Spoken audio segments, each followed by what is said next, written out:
Hey guys, it's me. I'm gonna try to make a little video here for you guys with the most recent assignment I posted, which was this animal collage.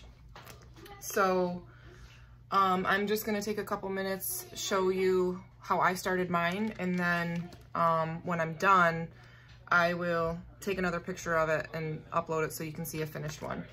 And I know a lot of you probably don't have a lot of these materials at home.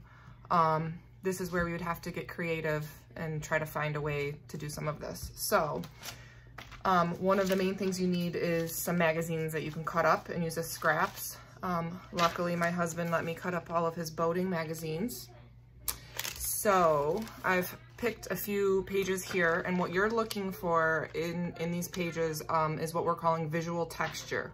So these are areas that appear as though they have some type of feeling to them, even though when I touch the paper, it's smooth, it's the paper. But as opposed, like this area here looks like it has a visual texture compared to this area up here, it's flat.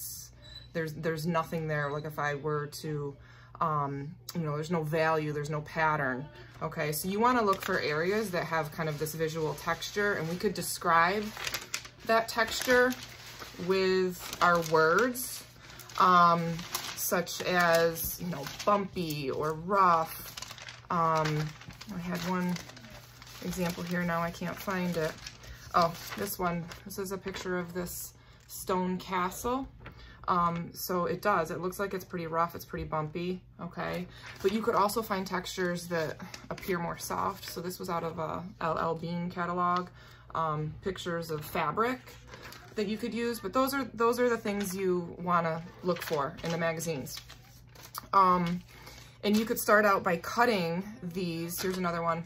This has got a lot of pattern in it too, okay? You want to cut these into small little strips. So here's a few that I have cut out. They're pretty thin, okay?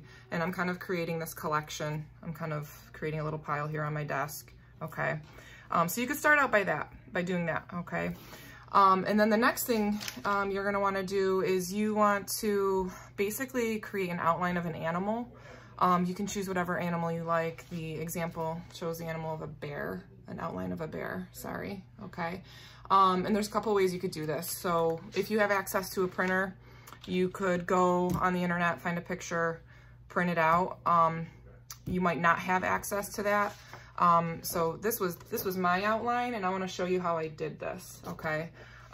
So I, on this computer over here, did a Google search of an eagle pride, okay?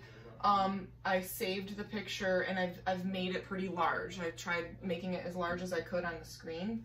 And what I'm basically gonna do is tape my paper over the screen and use the computer screen like a light table. And I traced just the outline of the eagle, no details, okay?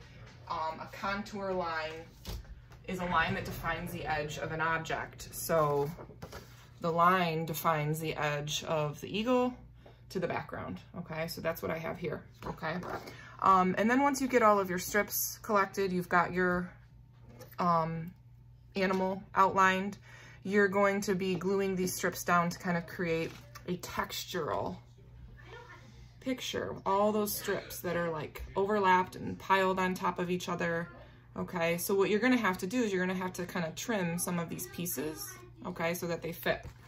I'm going to try and move my camera down so you can see, oh boy, what I'm doing. Bear with me. Okay, let me make some more space. And I'm hoping you can see this, okay? It would be helpful to have a piece of scrap paper off to the side that you can do the gluing, okay? So you're gonna start, I would start work left to right. So I've got this tiny little piece here, right? So I could probably cut some of these pieces much, much smaller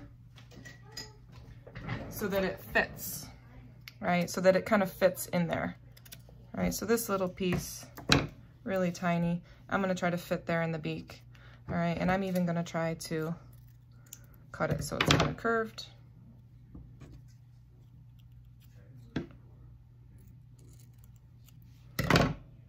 okay? I'm trying to fit it in there, okay? Obviously this piece is really, really small. It's probably the hardest one to do. Okay. Pat it. Don't rub, it'll just rub right off. Okay. And now I'm gonna pick a different texture though. You wanna alternate your textures, right? You don't want them all the same next to each other. So I'm gonna then go with the next strip. And you're just kind of tweaking and trimming some of these pieces so that they fit into our animal. And this is the step that would probably take the longest. So I'm gonna glue this piece on if I can get it. Okay. So I'm gonna glue this piece on, and then I'm gonna end my video, and I'm gonna take some time to finish doing this. And when I'm done, I will post a picture of my completed animal collage full of textures. Okay. So good luck, guys. Wish I could be there with you. Bye.